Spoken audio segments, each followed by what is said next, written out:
The issue of evolution is not only visible, discernible, discussable, and so on in a material sense or conduct sense. It's subtler and subtler and subtler. It includes intelligence. 5,000 years ago, you were intelligent to keep quiet, just eat, and your probably life expectancy would have been under 30 years. And if you are to be in a community of recent, new agricultural workers, so you get married, whatever, you die. In the last 5,000 years, there has been immense rise in intelligence as part of the evolution towards higher consciousness. And if you bear that in mind, you'll find that 5,000 years ago, the need for a persona, an actual person from amongst the people, to be taken as closer to God was necessary. A few thousand years ago, in many communities, those who were of that ilk, they were called Son of God. Jesus was not the only one who called Son of God. There were many around that area.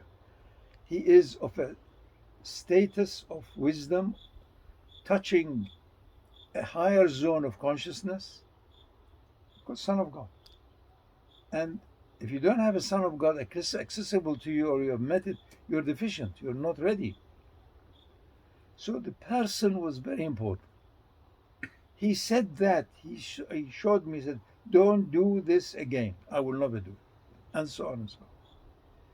With the rise of intelligence, which has been very fast in the last few thousand years, especially the last few hundred years, we are now at a stage that most intelligent people don't care so much as to who it is. They care for what it is. What is it am I supposed to do not to suffer? What is it am I supposed not to do not to suffer? And so on. I don't care where it came from. In our own teachings in Islam is that take wisdom, especially the higher it is, wherever it comes to you from.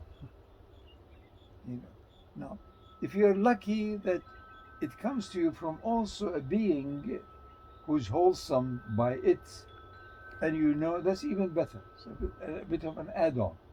But it's not contingent on that. You got the pattern.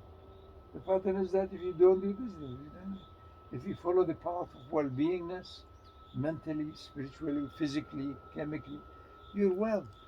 You can read things for what they are. And if you're not, then you remain confused and bring confusion. Not to make allowance for the rise in intelligence of people, you will bring in a lot of distraction, destruction, and suffering. People nowadays are vastly different to what they were 100 years ago.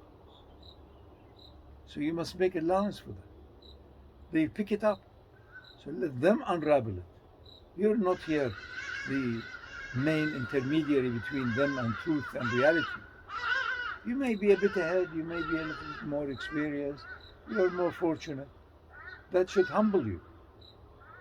That outwardly, humanly, you are the same, but you've been given this access because of your circumstances.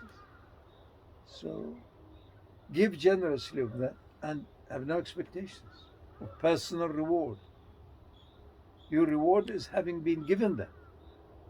And your double reward is now that your ability to share it. That's it. What more do you want?